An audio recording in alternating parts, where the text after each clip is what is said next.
The year was 2012, after the better part of a decade on their YouTube channel, appropriately named Vlogbrothers. Hank Green, alongside his brother, John, had something of a fan base. Nerdfighters, one of 42 fandoms to have their own dedicated Wikipedia page, are a very active subculture. They're involved in charity work, conventions, and memes, such as Pizza John. If the Green brothers told their fans to jump off a cliff, they probably would have. I say this as somebody who was a nerdfighter. But this is not a story about the Vlogbrothers, not about John or Hank. Rather, it's a story about another pair of siblings and another fandom which actually has its own dedicated Wikipedia page. I'm talking, of course, about the Lizzie Bennet Diaries.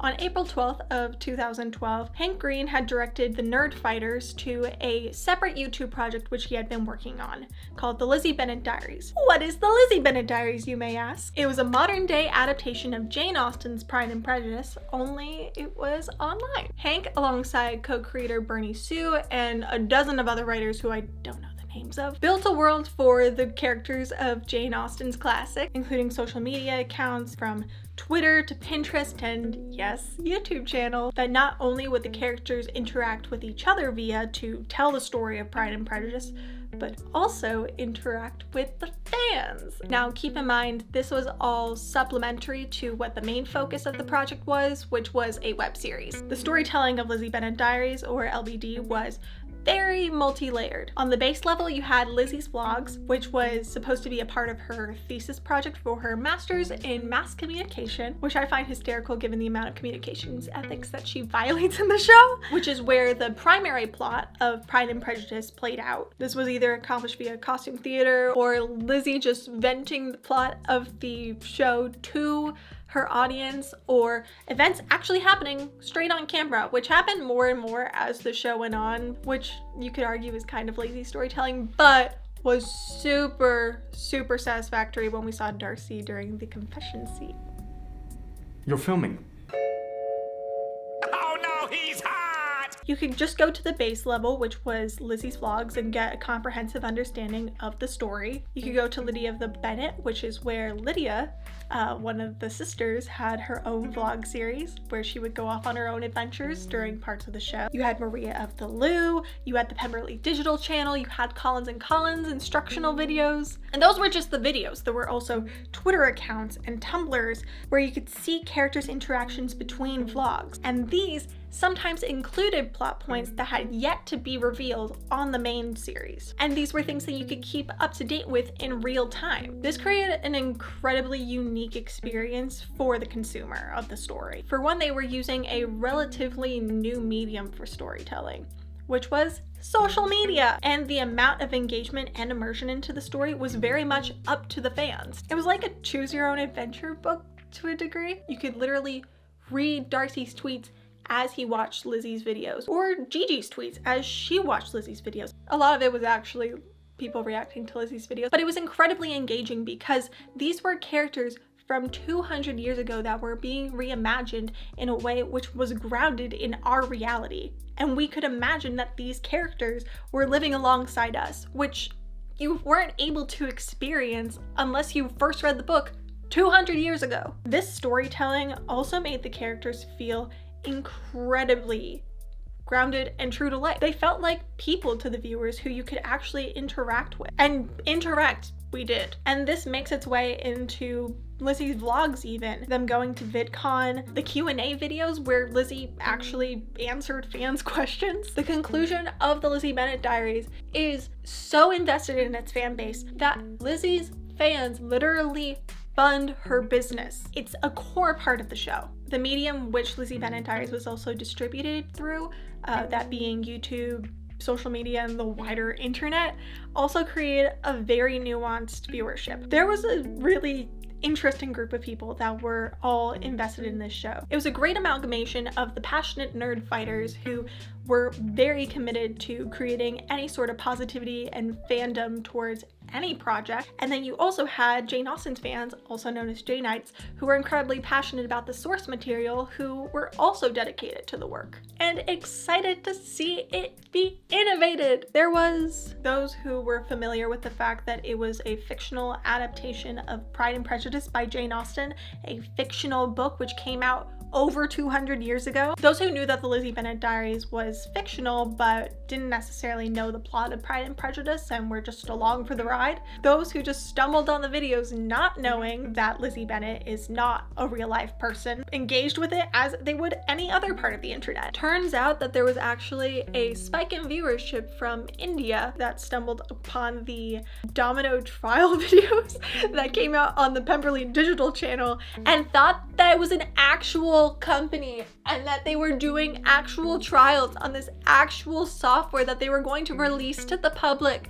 Like, the implication from this is that because George Wickham downloaded an app and accepted the terms of service, that they would be able to have access to his location through the application. This is literally a product demo that they're releasing to the public. Like, they're being very, very open about the fact that they're stealing your information. I'm sorry, like, you have to go watch those videos and think to yourself, who would think this is a real thing? But people did. People thought it was real because it seemed real. But that was what was so cool about the Lizzie Bennet Diaries, is that it all felt plausible and the fans were in on it.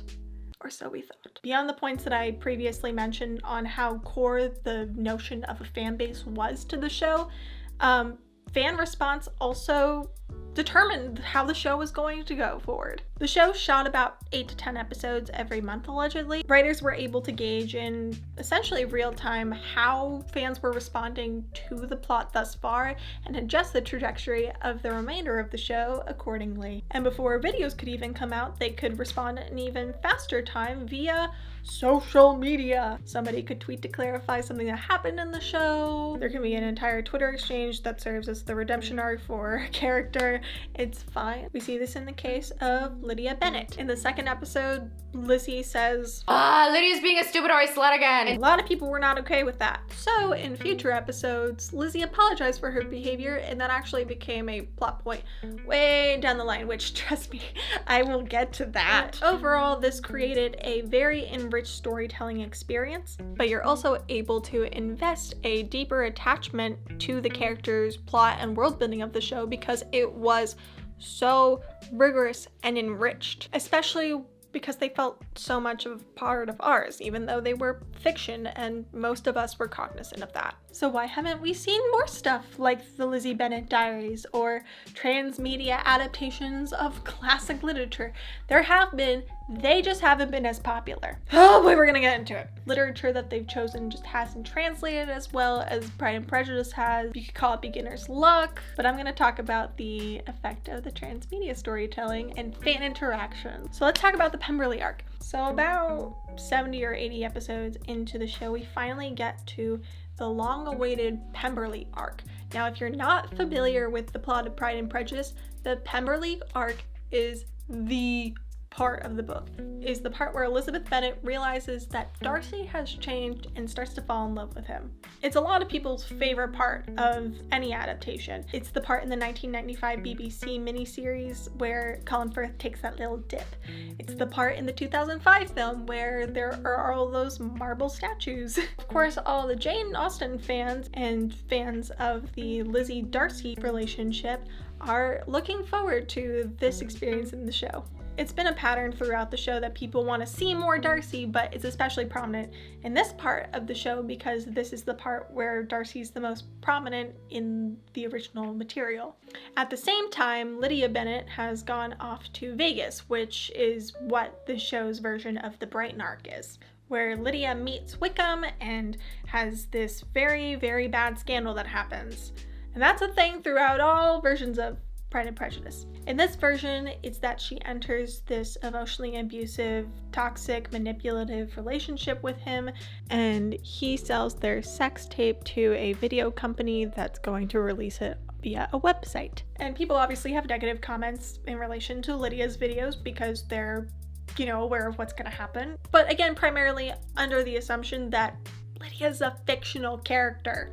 Bernie Sue touched on in a Tumblr post this great divide between fans, and I'm going to use that phrase liberally here to describe a couple different dichotomies. The divide between the reality of the show and the real world. How aware necessarily should the characters be of fan response and interaction? So any comments where Lizzie was told to warm up to Darcy, or to stay away from Caroline, or to watch out for Wickham. To add on to this, there was a fear on the creators' part of overinvestment from fans. There was actually a couple of ordeals where intense fan involvement interfered with the plot. When Lydia's sex tape site came out, fans trying to get the site taken down. No, I'm not kidding. I just found out that this was a real thing. There was also somewhat of a controversy on the fans' part in terms of discerning where it was appropriate for creators and the people who worked on the show to be involved in the fan spaces. Because the show is so richly involved with social media and transmedia, sometimes the creators would engage in fan discussion, and some fans felt like that engagement was a little too intense. For instance, there was a joke that a fan made about certain writers, and several of the actresses on the show who also had Tumblr accounts commenting that they were not a fan of the joke, which just led to a further souring of the fan relationship with the creators. As is similar to when in Pride and Prejudice, Lizzie rushes home when Lydia has eloped with Wickham, and this should be easy then. Darcy takes down the site. Lydia tells Lizzie that Darcy's taken down the site. Lizzie and Darcy get together. It's amazing. They're kissing. Awesome. Great. Awesome. When Lizzie gets home, this happens. Lydia, get over yourself. Lydia, you're being too dramatic. Lydia, you dragged Lizzie away from Darcy and Gigi where she could have been happy forever. You're so selfish. Do you think I don't know what they're saying? What? And no one is saying that, and if they are, they're wrong. None of this would have happened if I hadn't been acting like a stupid, hoary slut again, right? Let's unpack that. It raises a couple questions for me. One, were the writers aware all along that they were going to do this, or was this just their way of backlashing against the fans?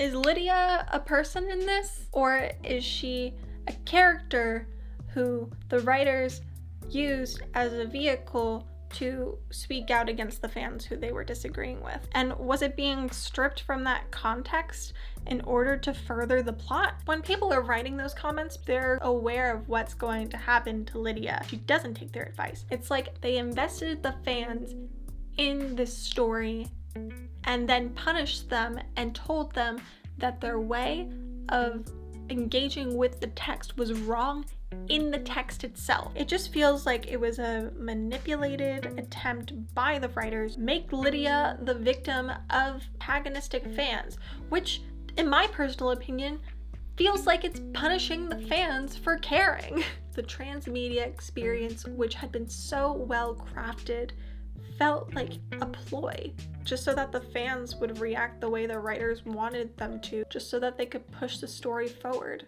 And just feels like a massive manipulation and abuse of the position of being a creator. Or was it how she existed as a real-life internet celebrity? I feel like in a way the Lizzie Bennet Diaries was somewhat of a cautionary tale before, the rise of influencers and famous YouTubers was really something we were thinking about, and the relationship between fans and YouTubers, and the way that, their images are curated and the way that fans respond to them. Just one massive mess where it's these presentations of these people who we regard to an extent as people and engage with as people, but ultimately are pushing a narrative, pushing some sort of agenda that they're coaxing us into. It's so difficult now to delineate what is manufactured and constructed online and what is real, and this was a mess with something that we knew was fiction.